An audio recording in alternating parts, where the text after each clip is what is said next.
Grace, Numi, Gatatana, the Worldview water filter, Worldview Talk, which is the satellite phone, the solar generators, all that. I have all these things. I take Bella Grace. I take Gatatana. I swish with the Numi. These are all things I personally do, okay? And I believe in them. And there's clinical trials behind it.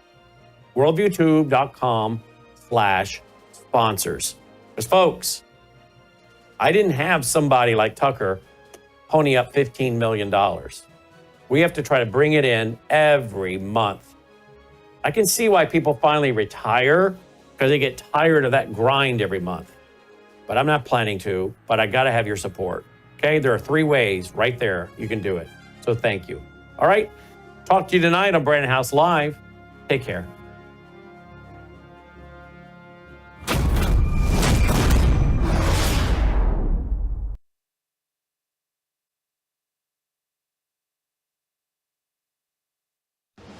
Colonel Rob Maness has a lifelong record of providing dedicated service to this nation. Having worked his way up from the enlisted ranks to full colonel, he served our country for more than 32 years. He has served as a bomber squadron commander, bomb disposal technician, Joint Chiefs of Staff Operations Officer, assisted the National Security Team with the campaign plan for the global war on terrorism. He authored the first theater nuclear war plan, and served as the Vice Commander of America's largest airborne intelligence wing. Colonel Rob Maness is a true American hero.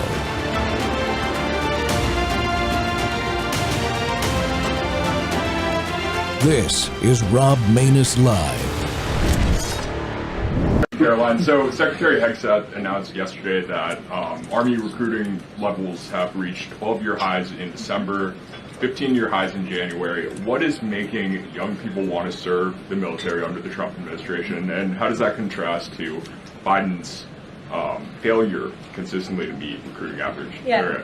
Does DEI President Trump's anti-DEI agenda play a role in this? Well, first of all, the recruitment level for all branches of our military are at crisis levels, and it serves as a national security risk that our military branches are not fully staffed to where they need to be.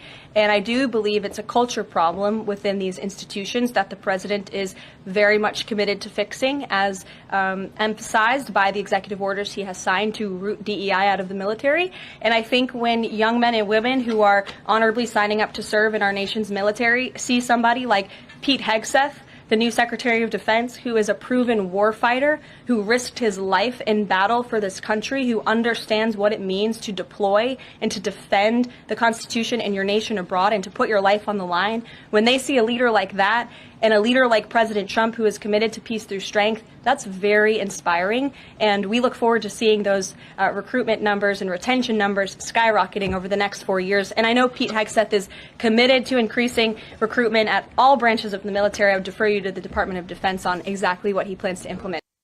Welcome back to Truth Thursday, folks. The Rob Maness Show's live on Worldview Tube and our X Spaces simulcast. Well, wokeism in America's military is the fight, and the fight to end it is continuing and has to continue. You know, the first step in solving a problem is to recognize that you have one. And we're fortunate enough now we have a commander-in-chief and a secretary of defense that did exactly that. They ran, you know, the boss ran on that, and they fully see the problems caused by wokeism in all its forms in our armed forces. The distractions of these unnecessary policies do a lot of things. They harm readiness.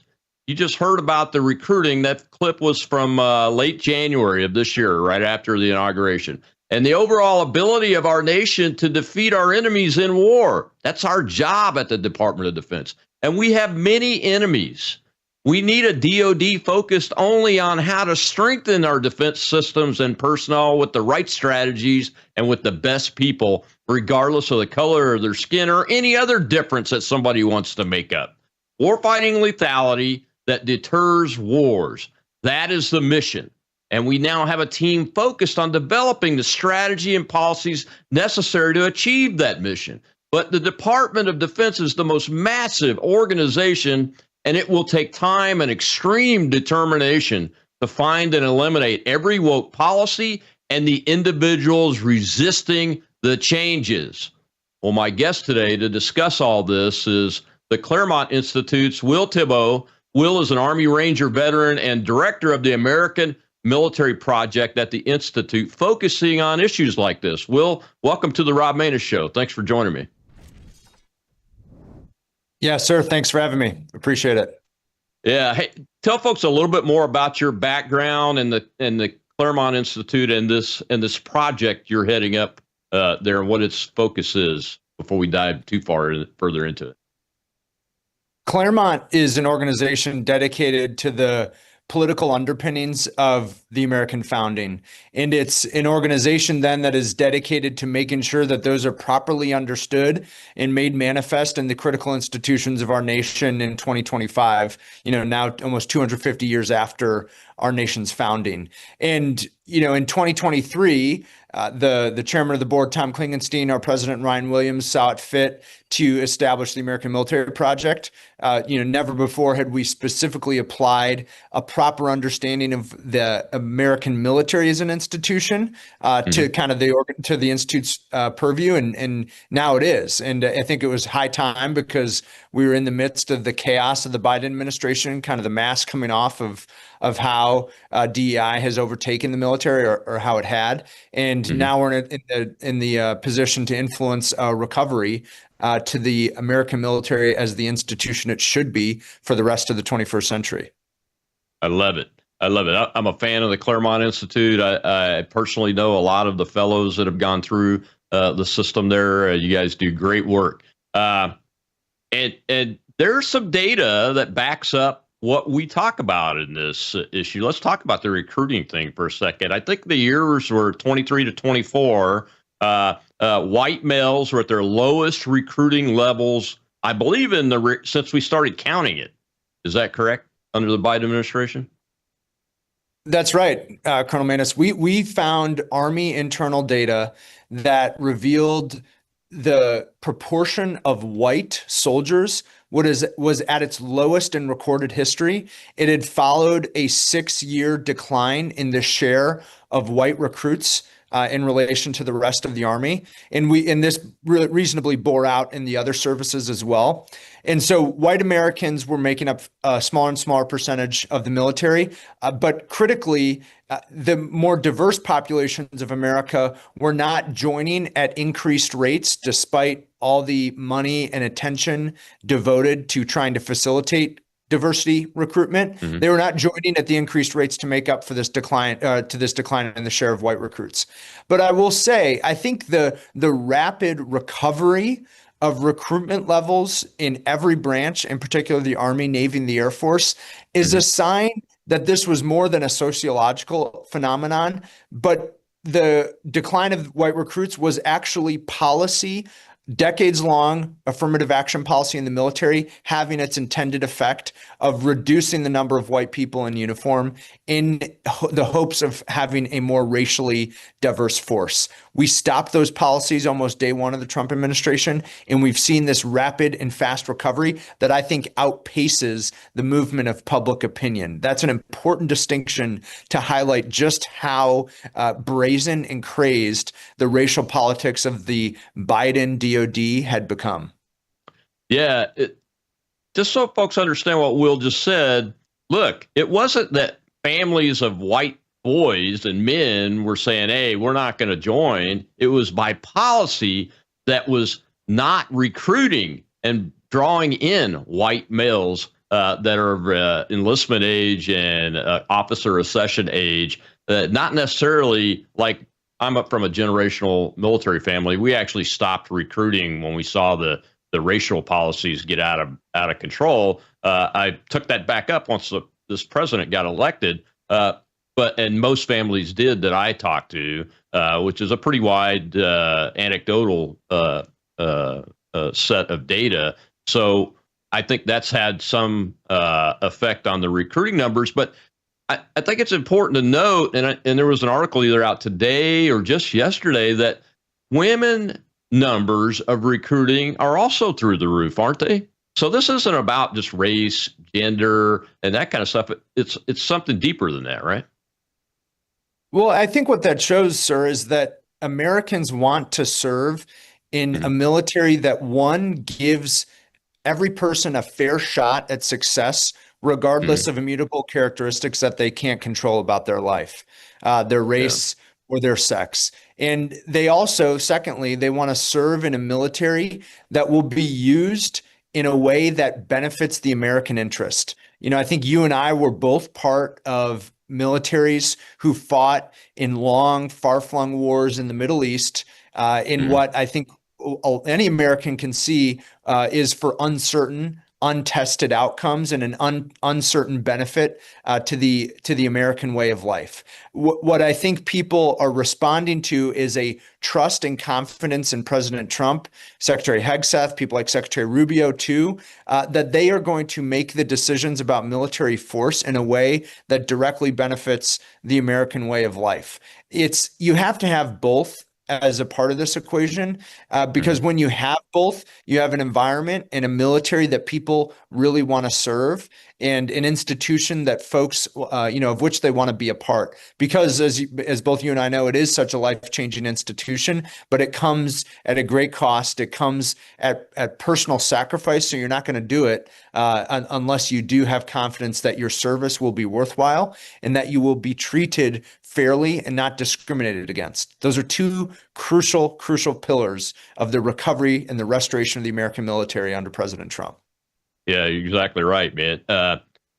So specifically, what have you observed that the Secretary of Defense and the President, policy-wise, have put in place that are now functioning? Are you observing that those policies are functioning well? What are they? And then what do we have to watch out for when it comes to getting this stuff Well, out? so let me set kind of some example of what had taken place even in the final years of the Hmm. Biden administration. Even when Republicans had majorities in Yeah. Congress, you would see efforts to restore merit in the military, or reemphasize the value of the military profession. But you wouldn't see a confrontation with the policies that made things like racial quotas so prevalent in the military. So what Secretary of Defense Hegseth did, I think, in his first few days in charge of the Pentagon, was he ended the consideration of race and sex for military personnel and programs in a way that had never been done since the Truman administration.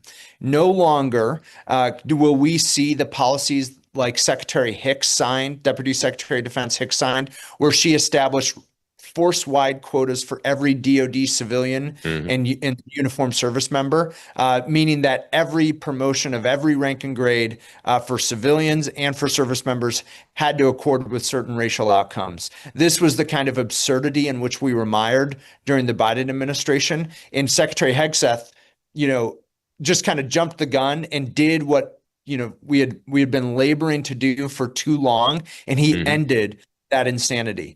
That's having its intended effect. No longer will West Point or the Naval Academy, for example, be able to categorize admissions classes based on race. That's also going to be true of every command within the military. But I think the kind of broader point of which I'm really proud of Secretary Hegseth and President Trump for confronting is asking serious questions of how the senior officer class in the military was part of the problem. Hmm. I think we like to tell ourselves that this was an issue of political appointees who were carrying out a political agenda of their respective administration, when in reality, generations of military officers had become inculcated in this paradigm of diversity, equity, inclusion, and leftist politics. And so you saw, for example, a three-star admiral who would encourage other naval officers to scrutinize laws passed by Congress because so many elected representatives were white men. You Hmm. saw, Army infantry brigade commanders denigrating pro-life Americans on Twitter at the time. And I think Secretary Hegseth and President Trump understand that this is absurd, and that if it means that we're going to fire generals and admirals who who behaved like this and who allowed this to happen, that's okay, because that's going to restore trust in the institution of the American military with the American people, who will one day send their sons and daughters into uniform. Yeah, and reestablishing merit-based selections and competition and promotions and those kind of things. I'm all for that. I'm a original board of advisors member for STARS, the Air Force Academy group that was created by graduates, and I had the opportunity to serve with on that. One of the things that I'm concerned about, and we're going to take a break here in a second, Will, but so be thinking about this as we go into the next one. Next deal is I watched the Board of Visitors meeting that was broadcast at the Air Force Academy last week, and I'm so glad that people like Charlie Kirk have been appointed to the Board of Visitors there, and Maureen Bannon and General Flynn are on the West Point Board of Visitors, because we have to have clear-eyed people that understand the issue there. But one of the things that disturbed me, and we'll take it up after this break, is that the current admissions colonel is still the same one that was pushing DEI, critical race theory, and racial quotas for admissions out there at the Air Force Academy. And she actually spoke at that Board of Visitors meeting. I want to get your take on what are the things we need to look for, and what's the right way for us to ask the Secretary and the President to make sure we go all the way and hold people accountable, plus make sure that the resistors are no longer in place to cause future damage. We'll be right back with Will Thibault, the director of the American Military Project at the Claremont Institute.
So at the Defense Department, we're doing three critical things at his direction. Number one, we're restoring the warrior ethos.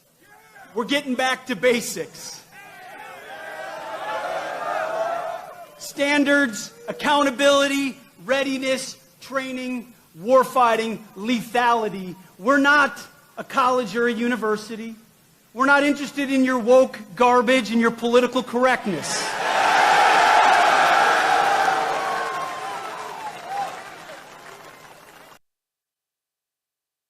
The Rob Maness Show here on Truth Thursday, and that's what we're talking about, is the leadership of this country recognizes that wokeism is a danger, especially in our armed forces, and Secretary Hegseth is all over it. The President of the United States is all over it. We are killing DEI and anything like it and wokeism in the Department of Defense. But as I said in my opening, it's a vast, massive organization, and we know there are resistors still in place, and they're not necessarily political appointees.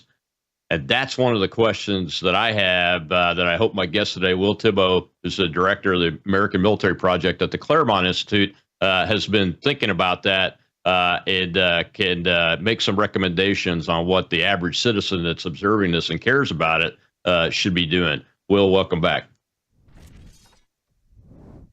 Thank you, sir. Great to be here.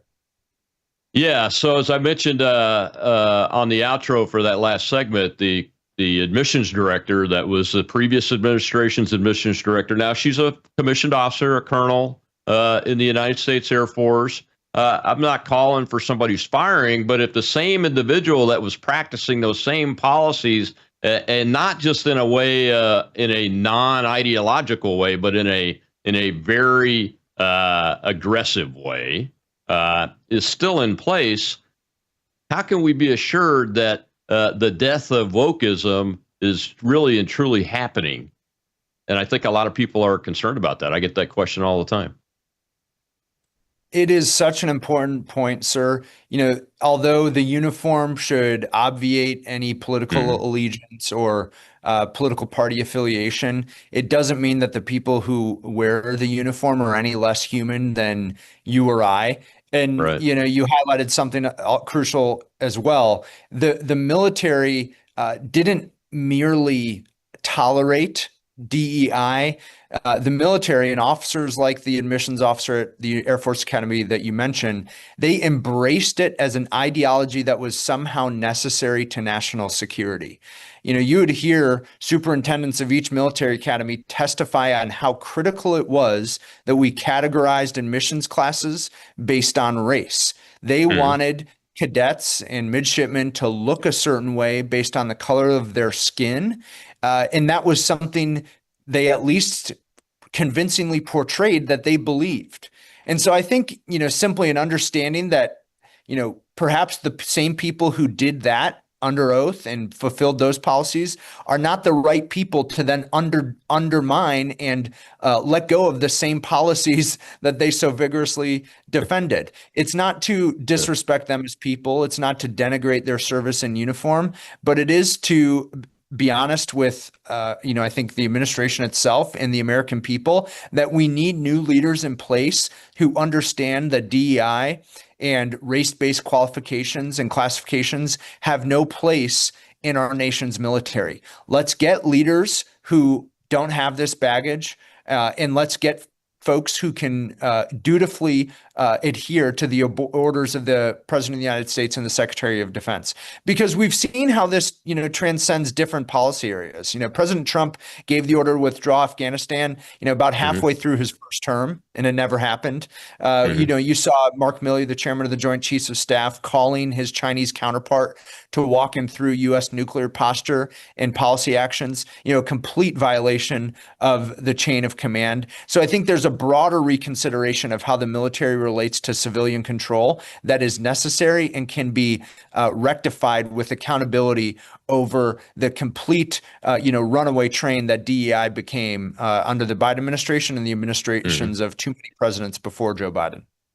Yeah, you're absolutely right. You kind of touched on the senior officer accountability issue in the last segment, and when I saw and heard about this admissions officer or director, the director of admissions out there, I was like, well, the person that I would hold accountable would be the first general officer in the chain of command there for not having reviewed their personnel. And maybe they have reviewed it and she's on her way out to PCS to another job or retire or those kind of things. I don't know. But we have to find a way to hold the senior decision makers accountable, because they are the ones making these decisions to either keep somebody in place and continue with that service in that same policy position, or to get somebody new that will actually implement policy in a constitutional way, which means they're following the orders of the commander in chief and the secretary of defense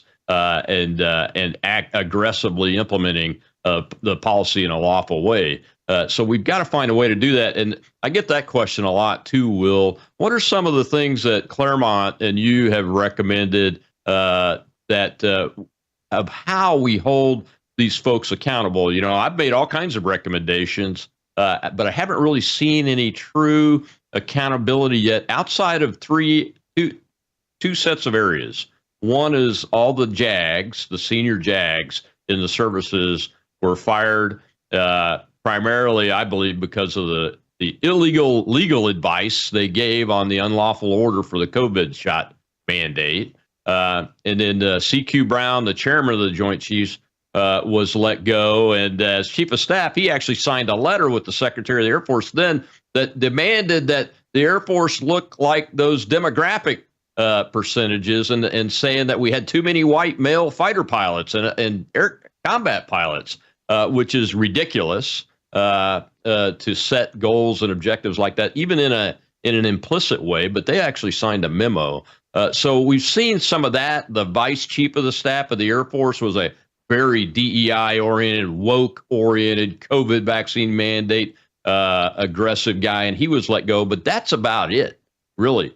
The Mark Millies of the world, the superintendents of the academies, those kind of folks. There really needs to be some level of meaningful accountability. And I'm not saying everybody should go to jail and those kind of things, but maybe one of them should be investigated for a court-martial, Mark Milley, through a legal process, not a retribution type process. I mean, what are you guys thinking about and talking about at Claremont about this issue? I mean, we established that accountability for senior military officers has to be part of fixing and restoring the military's ethos.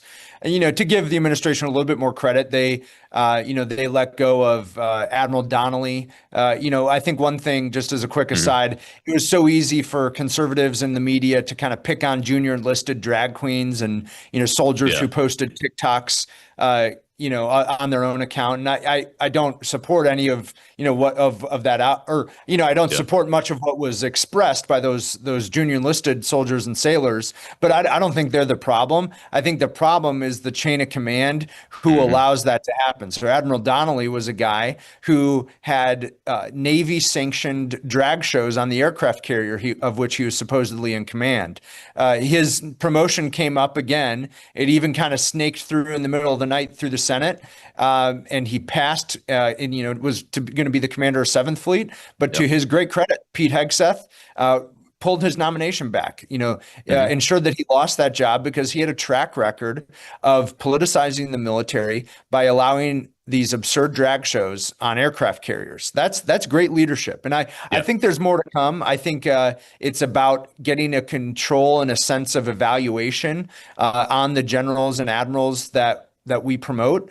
And, it has to be a part of conservative governance. The Bill Clinton administration, the Obama administration, they had no problem with putting the thumb on the scale for how officers were educated and informed. They had no problem being very selective about who were the top ranking generals in the military. Conservatives and especially now Republicans in the Trump administration must understand that this is part of governance, that we have to ensure that the uniformed military leaders are going to be accountable to the politically accountable civilian leaders who are constitutionally obligated to lead the military. This will mean firing more people, to your point, sir, but it will also mean building out a process for how we select, teach, and promote officers so that the crop of leaders is much better than what we've seen for the last 10 or 15 years. Yeah, I agree with you. I'm very pleased to see retired Brigadier General Anthony Tata is now the Undersecretary of Defense for Personnel and Readiness. He's got Stu Scheller there as a senior advisor. I think there's some challenges they have with the rest of the reinstatement process for the COVID vax folks that were harmed by that. But they're also looking at the promotion selection process and how do we make a general or an admiral, and that gets right at the heart of the matter for the long-term solution as far as how do we hold people accountable. They can build that in or rebuild it in. I think it was probably there previously. I didn't come up in a military where you had partisan generals or colonels. Or even senior enlisted folks like what we see today. It's really mind-boggling. So I'm pleased with that. I'm happy with it. Before I let you go, I know you got to bounce here, but let's talk a little bit about something else you touched on, and that is people are joining again because they can count on the leadership not to waste their lives, essentially. And make decisions to put us in endless wars, which is a policy change that I have voted for many times now, twice for Donald Trump to get that done. And from that perspective, your thoughts on the meeting tomorrow with Vladimir Putin and Russia, where we think we might be able to get going on this Ukraine-Russia war. so that the United States and NATO and the West aren't focusing on that anymore, and the United States can focus on rebuilding its strength so we can deter China, threats like China instead of having to go to war with everybody. It's in many ways the essential question of this administration in the Donald Trump foreign policy. I think the Donald Trump foreign policy is, of course, America first, and it is meant to resolve the senseless conflicts that have come to define our geopolitics for even the 20th century. And he ended. He set the conditions to end the war in Afghanistan. He obviously campaigned, in part at least, on ending the war between Russia and Ukraine. And he's not going to do that, without a deal that serves America, that protects our allies, and makes it known to Vladimir Putin in Russia that this cannot be a way of life and a way of doing business, so to speak, within America, who can stand for world peace without being a policeman. That's, I think, the trust that the American people have in Donald Trump, is that we're going to seek reasonable solutions to conflicts so they don't become quagmires, and so they also don't escalate in a way that draws in American blood and treasure for causes that don't relate to the well-being of the American people. That's something President Trump understands intimately, and I think that's the mindset he has going into tomorrow in Alaska. He's going to resolve this conflict in a way that serves the American interest, because he knows that the war cannot continue forever. Thank God we have a president who doesn't want a war to continue forever. It's almost absurd to say that, but that is what Donald Trump represents. And that's why I think Americans want to serve in the military under his command, because he's going to take care and respect the degree of their sacrifice. Absolutely right, Will. Well, thank you so much for coming on and talking about these issues today. Thank you for your work and Claremont's work as they continue this. We support you. We're with you. I work in the similar issues and on the same lines and everything every single day that I'm out here. And God bless you guys. God bless you, sir. Thanks for what you do. Thanks for your service. All right. You can find him on X, and there are links to Claremont and those organizations in his bio on X there. And I'll be right back with the audience right here on Truth Thursday. We're going to go open mic for the last half of the show.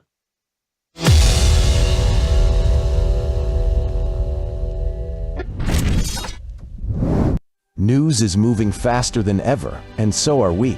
Worldview Tube brings you 24/7 live stream coverage and now real-time alerts when it matters most. Once you have the Worldview Tube app installed, exit the app and navigate your way to Settings. In Settings, locate the tab labeled Notifications. Select the Notifications tab. Scroll down until you locate the Worldview Tube app icon. Select the tab, and here you can turn on and customize your notification experience for the Worldview Tube app. News doesn't wait, and neither should you. Turn on push notifications to stay informed. Every headline as it happens.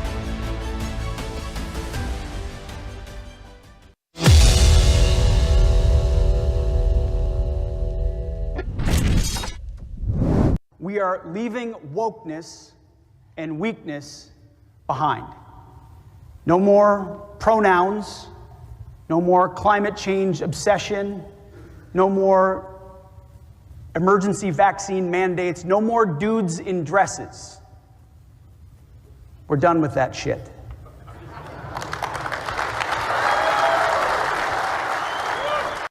Welcome back to the Rob Maness Show. Wokeism in the Department of Defense. We are leaving it behind. I had to play another clip of him in a different setting. That's Secretary Pete Hegseth talking about that. And these are not recent clips. They are from several months ago, early in the administration. But the vector is set.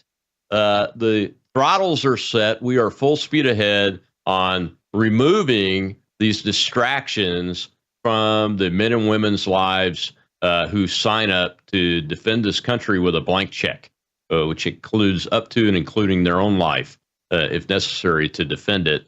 And that's why it's important to point out that men and women are signing up in record numbers to serve in the armed forces, young men and women, because they have the confidence in the current commander-in-chief and Secretary of Defense and senior civilian leader, political appointed leadership, that their lives and their sacrifice won't be wasted.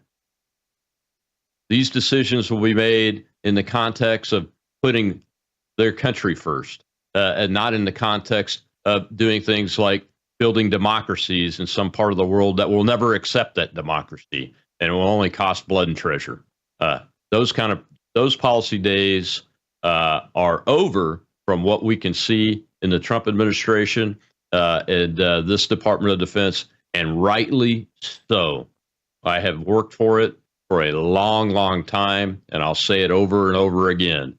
We are living in a time that we should all be grateful for, because the road we were on and the path we were on only led to more death and destruction, and possibly the complete loss of what's left of this republic that our founders left us. We're going to go open mic and take questions from the audience, and we'll go over to our host over there. Patriot Rob's hosting today, standing in for Shell. Thank you very much, Rob. Who's up first? My pleasure, Colonel, always. We have Wib, sir. Thank you, Patriot Rob. Thank you, Colonel.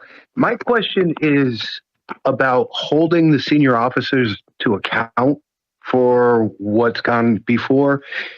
Do you believe that we should have a zero tolerance approach to it, or do you believe that there should be a certain threshold of offense before they are held to account?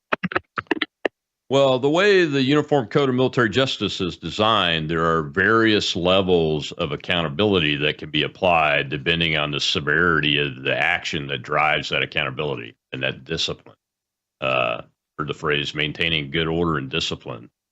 That's the core issue, that if we don't hold the command chains accountable for things like the unlawful implementation of what turned out to be an unlawful order, according to what the SecDef has now codified in his own comments for that COVID-19 vaccine mandate that was implemented by the Biden administration, if there's no accountability for that, then you stand to lose good order and discipline all the way down the ranks to the lowest ranking individual, because people are human beings, right?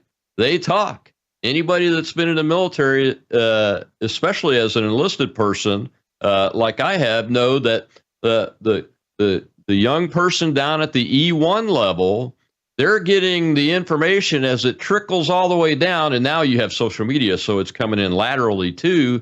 But that information is curated, filtered. It comes in multiple messages, and most of the time they believe it, especially if they get the message from, say, an E4. Everybody knows that served knows about the E4 mafia. I was one of them at one time. And if an E4 tells an E1 or an E2 something, they tend to believe it.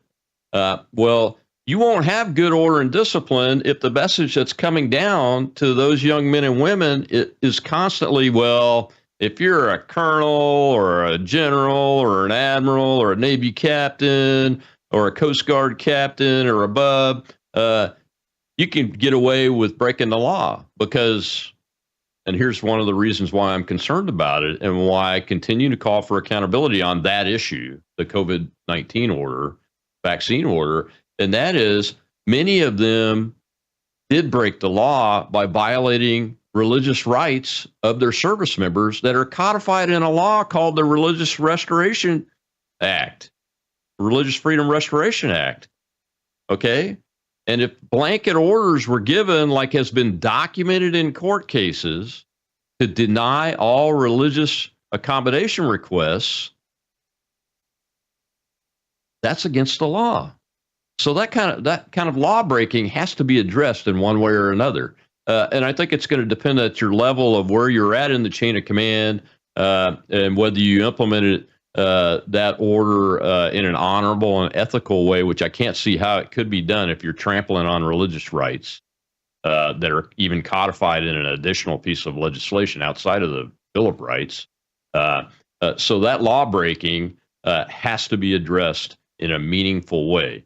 What that meaningful way can be a lot of things. For a officer, an official permanent letter of reprimand and the establishment of what's called an unfavorable information file it ends their ability to ever command if they haven't been a commander yet. And if they've been a commander yet and say they're at the Eagle level, the colonel or captain level, or 1-star level, they're not going to move anymore and are going to be forced to retire fairly quickly. But there has to be some level of accountability for all of that chain of command, whether they're still on active duty or not, because if you don't, the good order and discipline of the service moving forward is going to be very difficult to reestablish and maintain. Very difficult. Does that answer your question, Wib? Yes, sir. Thank you. That's a good question. Who's next, Rob? We have Liz, Colonel. Good afternoon, Colonel. Rob, I wanted to ask, do you think that because they have gotten rid of the minutia of this DEI crap, they can go back to basic training and how to win wars, be prepared for war, and whatever, will cut out some of the confusion for these young people in what they can and can't do, or what they. I think a lot of people left the military because of just fear of doing the wrong thing, saying the wrong thing, so on and so forth. You get where I'm going with this, Colonel, I'm sure. Yeah, it's a great question. As a matter of fact, I'm glad you brought it up. I was going to talk to Will about this in the second half of the show, and that is the Secretary of Defense has reestablished real boot camp and basic training. They're called shark attacks or toss in the barracks, that kind of thing. And here's the way things used to work. It's 2 a.m. You've landed in an airplane in the middle of the night. It's probably thunderstorming if you're in a place like San Antonio, Texas, where I was at age 17. It's 2 a.m. They bring you from the airport in an Air Force bus, and little do you know, unless you're really prepped well at age 17 anyway. And I was prepped well. My dad was a master sergeant. My older brother was enlisted in the Air Force by this time. So I knew. But it's still a shocking thing when you're ripped off of that bus and feet on the footprints there. And the drill sergeants, I remember the names today. I'm 60, almost 64. Okay, I was 17 this early morning. Tech Sergeant Reisman and Staff Sergeant Allen. Tech Sergeant Reisman was a tall, skinny guy with glasses and a very short mustache, but not quite Hitler-like. And Sergeant Allen was about 5'5" and had a black Hitler mustache, and he looked like him too. And those guys got me in our case, it was a flight instead of a platoon. And our flight, and from day one, and they're in your face with that campaign brim in your nose, at your forehead, between your eyes, screaming and all that. And that was the beginning of your transformation into a warrior. Even in the Air Force, in our short 6-week, what they called basic training then, it was an effective tool for beginning the process of turning you into a warrior. And they stopped that, apparently. Well, Pete Hegseth is re-implementing it. Part of that process is, and the little guy, Sergeant Allen, Staff Sergeant Allen was the guy that did this. At about the time you got comfortable with how to fold your clothes and make your bed without getting screamed at every 30 seconds, which was about, for us, it was about 8 days in, I think. Dark 30, 2 o'clock in the morning again on a Sunday morning, Staff Sergeant Allen would come in. Here comes the trash can down between the beds, right? You remember this, Liz. And we were on the 3rd floor of the 1,000-man barracks at Lackland Air Force Base. So that's where our flight lived. There's a door at the end of it. It's a fire escape door. Well, guess what happened? He tossed our barracks and every piece of bedding Every locker, every bed went out that stairway and flying down into the ground. And the next thing that we did was forming up downstairs in order to go get our stuff and run back up the stairs, bring it into the dormitory, into the barracks, and reestablish that barracks in less than 2 hours into a military fit barracks like we had been taught the first 8 days. He did that 2 times for us in a 6-week period. I know I'm talking about 6 weeks, but I think the Marine Corps boot camp's still about 11 or 12 weeks long.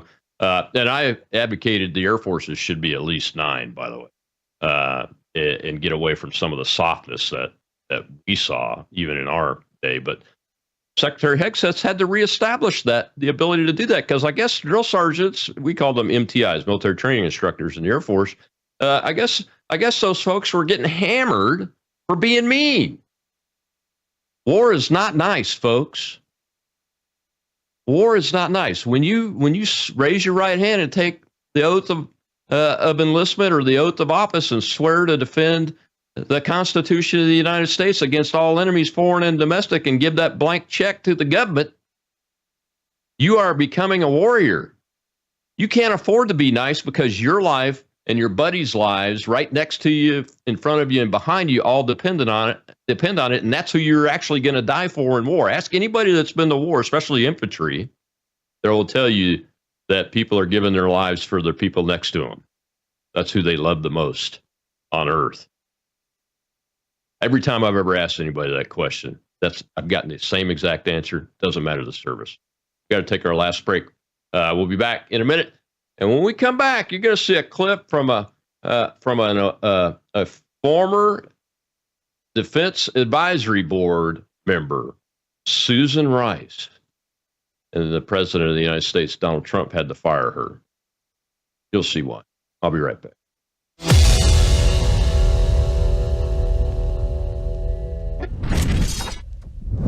You woke up with a sore throat and a low-grade fever. You know you are getting sick, so here's your choices. You can get sicker and miss work, try to see a doctor this week, or sit hours in a crowded waiting room at urgent care. I have a smarter option for you. Open your medical emergency kit. Match your symptoms to doctor-recommended prescription in your booklet and take the right meds now and get well faster. This is not a first aid kit. It's like having an urgent care in your home. It includes doctor-prescribed medications to treat over 39 medical issues like respiratory infections, strep throat, pneumonia, UTIs, and more. No waiting to see the doctor and no standing in line at the pharmacy. It's right here.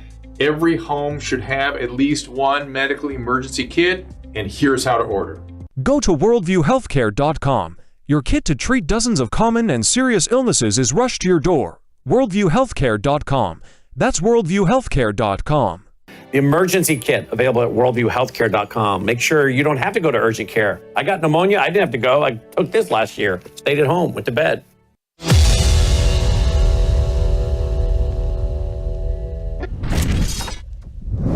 Well, if you're a white male Christian cisgender macho MAGA man, you can be as dumb as a rock and be deemed qualified to serve as Secretary of Defense. That's apparently what we've learned from this episode. But let's also be clear. There's a serious point here. DEI has been used as a slur to suggest that anybody who might be a woman, might be a person of color, might be a religious minority, might have a disability, might be a religious minority, might be a veteran or of Native descent, anybody who has benefited in any way, shape, or form from the notion that we all should be treated equally and that we should be viewed on the basis of our merits and not discounted because we happen to be a woman or happen to be a person of color. Anybody who fits the mold of somebody who is not a white Christian cisgender male is by definition in this administration deemed inferior. That is the vast majority, Brian, of the people in this country. Welcome back to the Rob Maness Show. It's Truth Thursday, and we're telling the truth here today. The show's title today is about wokeism in America's military and the fight to end it, and it continues. That was Susan Rice there. She was just fired this spring by Donald Trump from the DOD Advisory Board. That's the kind of crap that you heard spewing out of her mouth that has been infecting, infiltrating, and indoctrinating America's military members' minds. Think about it.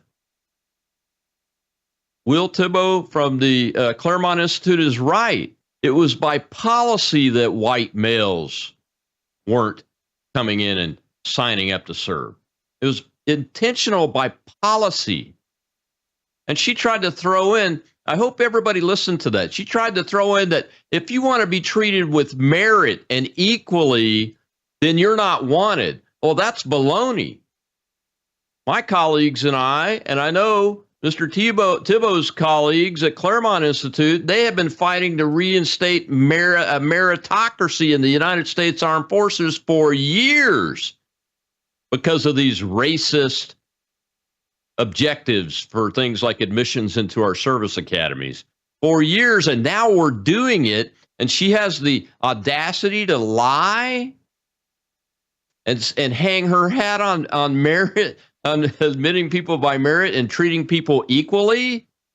No. It's like the old Animal Farm book.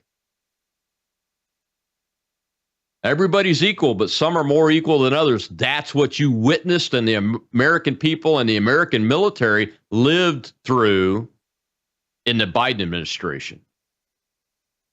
That is exactly what was going on. And we're going to end it.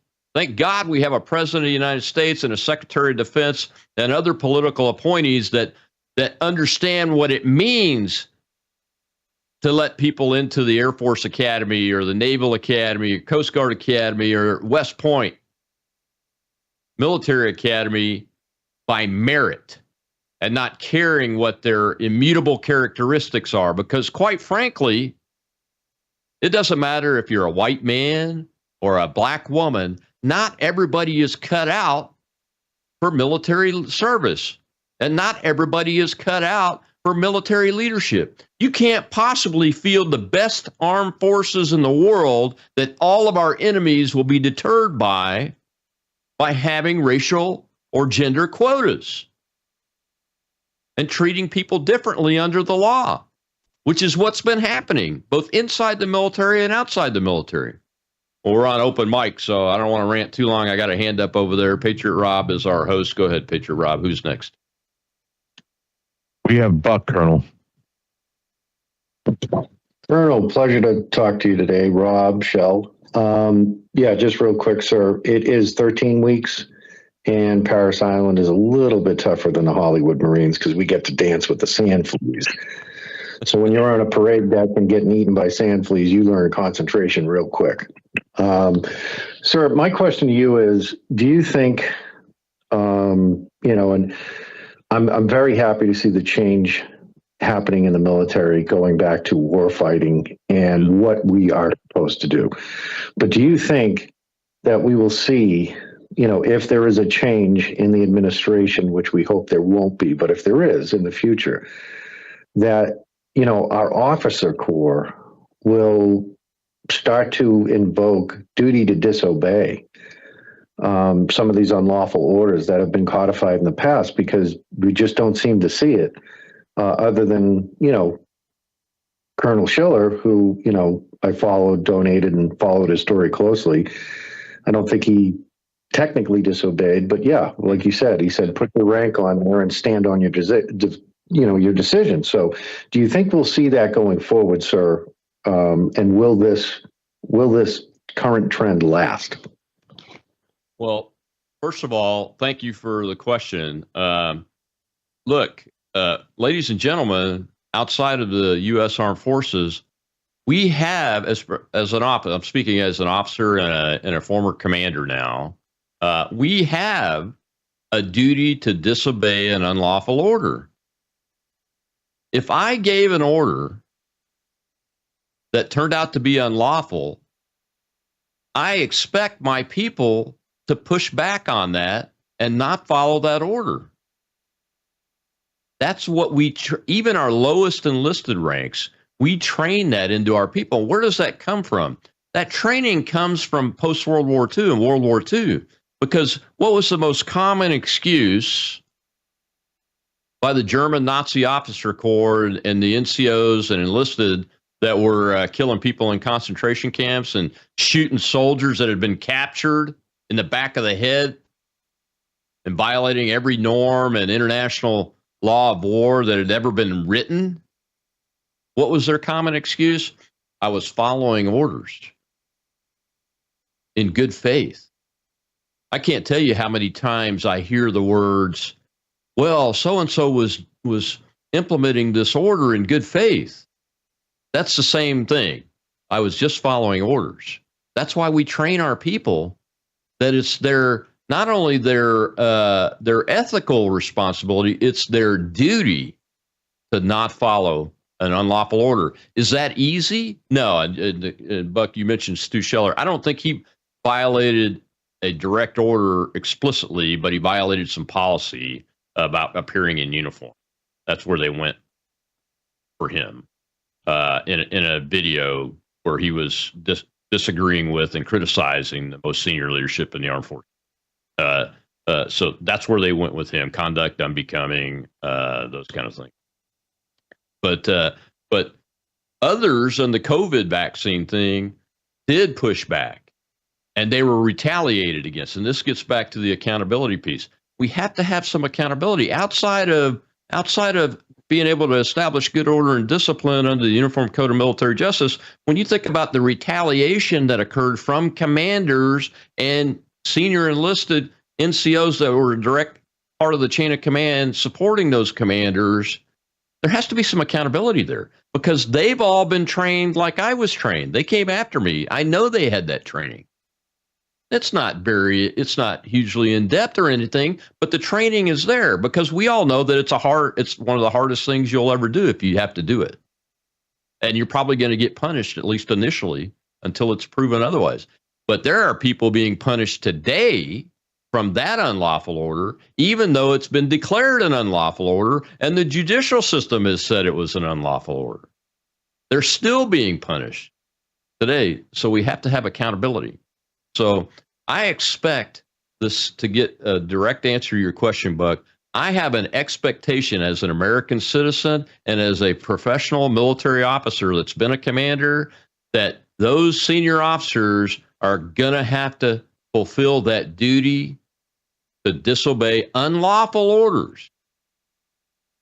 Now, there's a op-ed in the New York Times by Pat Donahoe, retired Major General, today, talking about our expectations that military should be standing up against Trump, essentially to stop him from federalizing law enforcement in the District of Columbia and using the National Guard to help law enforcement, because the place is in the tank crime-wise.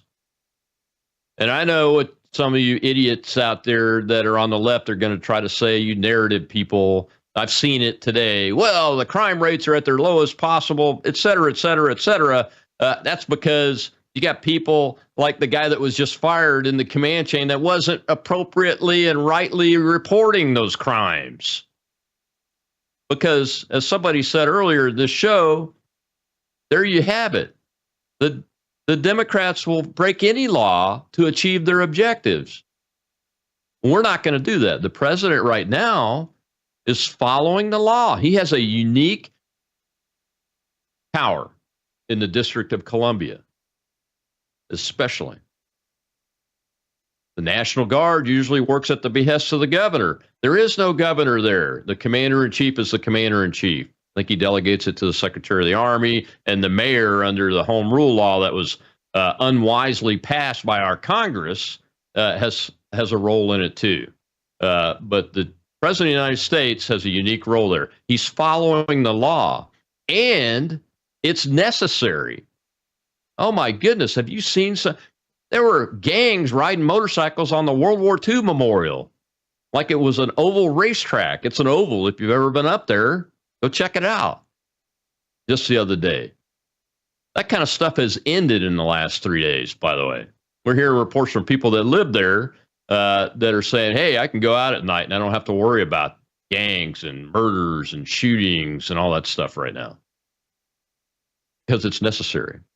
So that's a lawful order then. I don't expect any officer to disobey a lawful order.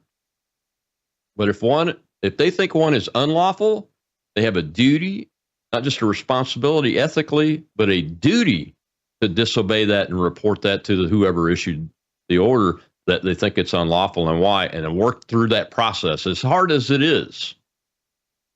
As hard as it is. And it's very difficult. Ask the 8,500 and up to almost 100,000 people that left over the COVID order and the 8,500 that were forced out over the COVID order. They'll tell you it's hard. I work with them. I've been working with them for several years now, all of them that I can work with. So it's very important. Well, thank you, sir. And this old E5 will follow you up a hill if you ever need them. Appreciate it. I was an E5 too. Thank you. All right. I'm out of time. I want to mention one thing, and that is I had an article published in Stars and Stripes yesterday calling for no artificial intelligence in the nuclear command and control and communication system at the presidential level. So keep AI out of the black book, the nuclear football, whatever term you want to use for it. Keep AI out of the nuclear football is the title of the article. Go read that and share it. And one of the reasons I wrote that is what we're talking about today. These AI models have been biased extremely. As a matter of fact, I think it was the Google one. They had to take it down completely because it wouldn't create a white pope in an image. It was so biased. Think about that. Read that article, spread it. We have to generate a debate about that inside the Department of Defense, how artificial intelligence is going to be used, because no killing decision should be made by anybody but a human being. No killing decision. That's Rob Maness's opinion, but especially at the nuclear forces level. All right. Monday is More War Monday. David Pine will be with me. We're going to talk and analyze the meeting that's happening tomorrow with President Trump and President Putin as to what the results of that are and where we're going to go from there. I'll see you then on the Rob Maness Show. Moral issues, government, economy, education, work, responsibility. What we think about these depends on our worldview. Now, VCY America presents Worldview Radio with Brannon House. And welcome to the broadcast on this August 13th, 2025. August 13th, 2025. All right, so we dealt with it last night with Aaron Lavarco. That we dealt with was Tucker Carlson's guest. And I'm still not sure if we're not being spoofed here. If this isn't theater. But apparently this is Mother Agapia Stephanopoulos. That is apparently George Stephanopoulos' sister. And that would be a big question mark at the end of that sentence. But we're going to try to be nice. We're going to try really hard to be nice. But it does seem like a spoof. Because if you see her, you'll know what I'm talking about. All right? And she is saying some very, very unkind things about Christians, about Zionists. I'm going to have Dr. Andy Woods on and Dr. Rob Lindstedt to respond. Now, if you watched my broadcast last night, you'll notice that Aaron, well, he was really working hard to be kind and gracious. Me, not so much. I had this lady's number from the beginning. And it's very interesting because if you watch the full hour I did with Aaron last night, we played a lot of clips by her. I found a few new ones today that I didn't play last night. But if you watched last night, we played a lot of clips of her attacking Christians, Christian Zionists, those who believe in the rapture, pushing big time Islamic talking points. Now, I kept trying to get Aaron to just come on board and be as blunt as I was being, but he just kept wanting to be Aaron, super nice and gracious. Well, finally, toward the end, he's like, okay, she's crossed the line now. She's crossed the line now. I'm not going to be so gracious anymore. I should have started with the worst clips first. Well, it's bad. And I don't know what Tucker's doing. He seems to have lost his ever-living mind. Now, I'm going to have, tonight on Brandon House Live, I'm going to have on Annie Cyrus about it. Oh, and then I'm going to have on Trevor Loudon, because I'm thinking that Mother Akapia Stepanopoulos is basically, in my opinion, an agent of the KGB. Now that would be called the FSB. She's Russian Orthodox. And so I started doing a little more research on her today. And I'm thinking, she's not just pro-Palestinian, anti-Israel, anti-Zionist, anti-Christian, attacking the Bible, Christian doctrines, the millennial kingdom. The idea of the millennial kingdom, she says, is a fallacy. It's a heresy. Not just the rapture, the idea of the millennial kingdom. You mean like the Lord's Prayer? Our Father, which art in heaven, hallowed be thy name. Thy kingdom come. Thy will be done on earth. Really? Where? On earth. As it is in heaven. When will that happen? During the 1,000-year millennial reign. Which, hey, guess what? We're about to enter that on Sunday night. Not enter the millennial kingdom on Sunday night. But we're about, don't I wish. But I'm sorry. We would be 7 years into that, even if the rapture occurred today. So I guess at any given moment, we're 7 years from the millennial kingdom at best. But we will get into the topic of the millennial kingdom on Sunday night as I pick it up on my study of Revelation chapter 19. But first, we have to have the second coming. We've just had the marriage supper of the Lamb in our last study. And now we're going to have the second coming and Armageddon. And then the millennial kingdom begins. Well, that's a fallacy, says Mother Agapia Stephanopoulos. And I thought to myself, who is this woman really representing? And the more I researched on her this morning, I thought she sounds like she might be pushing an agenda of the Russians. Now, I'm not pro-Putin, but I've defended Putin when I felt like his nation was being encroached upon, and we're setting up war by dragging, Ukraine into NATO or talking about it, thus weapons right on his border. And I'm like, well, you're going to get a reaction out of Putin if you do that. So I just call it the way I see it. I'm not an apologist for Putin, but I'm also not trying to always be finding a way to attack Putin or paint him and his country into a corner that's not legit. But I do know that Yasser Arafat was largely trained by the former Soviets. So I'm not shocked that this woman is tied to a Russian Orthodox church and is then parroting these ideologies. Because remember, we have the red-green axis. And we also have a coalition. Now, whether that's Putin, that'll be the Gog of Gog and Magog, or somebody in the future, or whether it'll be Turkey, that's the Gog of Gog, Magog, Gog meaning roof or the head. I don't know. Everybody can speculate. But I think Russia's going to be a part of that coalition. And I think you're going to have Islamic nations part of that coalition. So what has gotten into Tucker Carlson? Why would you burn down your foundation of conservative, patriotic, many Christian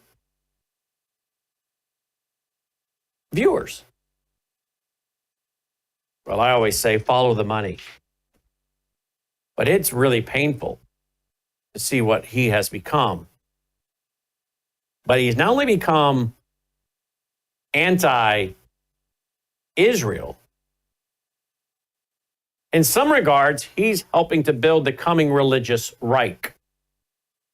Isn't it interesting that I wrote a book in 2015, that'd be 10 years ago, that came out in 2016 entitled The Coming Religious Reich, R-E-I-C-H. We're headed for another Reich. And it will largely look like the Nazism. And in that book, I said, don't be shocked, folks, when the new Reich comes from the new right. And here we are. Here we are. So I called my friend, Dr. Rob Lindstedt, today. I said, have you seen this? I called Dr. Andy Woods, and he said, I was watching your broadcast last night, so yes, I saw it. I said, well, I didn't even play all the clips. There's more. There's more. So we're going to play some of those clips and get a response from them today. She joins us. She does. Mother Akapia Stephanopoulos joins us via live stream, but they join us is what I meant to say. Dr. Andy Woods and Dr. Rob Lindstedt. Gentlemen, welcome back to the broadcast. Thanks for being with us. Glad to be here today. Yep. Good to be here. Glad to have you with us. All right. Here we go. Here is the first clip for you guys to listen to and respond to. Here we go. Many Jews are protesting and saying, not in our name. There has to be much more done by the Christians in America because these Christian Zionists are speaking in our name. Someone like Ted Cruz is saying and doing what he's doing because he's following a Christianity that is not the Christianity of the Holy Land. We are commanded as Christians to support the government of Israel? We are commanded to support Israel. It's a heretical belief. What is Christian Zionism? Mm-hmm. It's sort of this cruel bargain they have going with Israel, because basically what they say that they're going to be swooped up into heaven, right? And then there's going to be 1,000-year kingdom, and then there'll be the end of the world and the judgment by Christ, and he'll come back. This is a false, it was condemned as a heresy in 381, because basically there is no 1,000-year millennium to come. No 1,000-year period. We are in that time period now. It's a false belief there. So basically what they're arguing is that Jesus coming the first time wasn't enough? Yeah, and it's like, in a way, it's denying the Messiah. Wow. Tucker Carlson has just become anti-Christian. Did you ever think that? My wife said that to me last night after watching the broadcast. Did you ever think Tucker Carlson would become so anti-Christian? The Bible says there'll be many little antichrist before the beast is revealed. And you notice how he asks these questions like he doesn't know the answer? I don't buy it. He asks, is the sky blue? He asks these questions. These are all set up questions, in my opinion. He knows he's a propagandist. I think Tucker Carlson has become a propagandist. Tonight, Trevor Loudon will be on to explain to us who he believes he's a propagandist for. But he's clearly become anti-Christian. Dr. Lindstedt, what do you make of what you just heard? Well, obviously, they're not using the Bible as their script. and I think that's where the difference comes in. Neither one of these people appear to be people that have studied the Bible, because the Bible is very clear that there will be a kingdom age. We even know that it'll last 1,000 years. We know when it occurs, not the date, but the fact that it occurs after